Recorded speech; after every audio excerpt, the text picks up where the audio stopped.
இந்திய மீனவர்கள் மேலே எந்த விதமான இரக்கமும் இல்லாமல் நம்ம மீனவர்களுடைய வாழ்வாதாரத்தை நசுக்கிற விதமா, ஏன் அடியோடு பறிக்கிற விதமா இலங்கை கடற்படையினரும் இலங்கை அரசு நடந்துக்குது.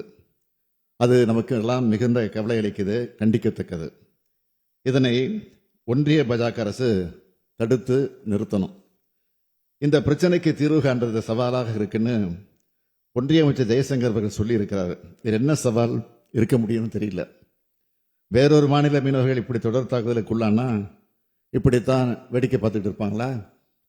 தமிழ்நாட்டு மீனவர்கள் தாக்கப்படுறது குறித்து தமிழ்நாடு அரசு சார்பில் நான் தொடர்ந்து கடிதம் எழுதி கொண்டு வருகிறேன்.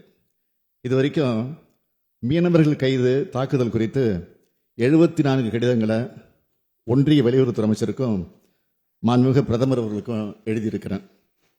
பிரதமர் அவர்கள் நேரில் சந்திக்கிற போதெல்லாம் இது குறித்து வலியுறுத்தி சொல்லியிருக்கிறேன். இரு நாட்டு மீனவர்களுக்கு இடையேயான பேச்சுவார்த்தையில் ஆக்கப்பூர்வமான முடிவு எட்டப்பட இயலாமல் கடந்துகிட்டு இருக்கு.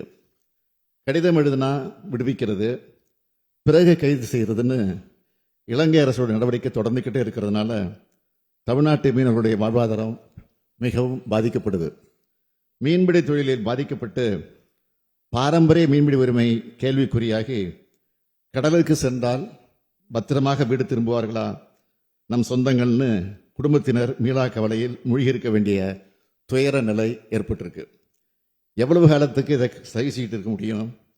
இது போன்ற சிக்கலுக்கு நிரந்தர தீர்வு காண கச்சத்தீவு மீட்பே மிக சரியான வழி என்பதை இம்மாவட்டத்தின் வாயிலாக மீண்டும் வலியுறுத்திட விரும்புகிறேன்.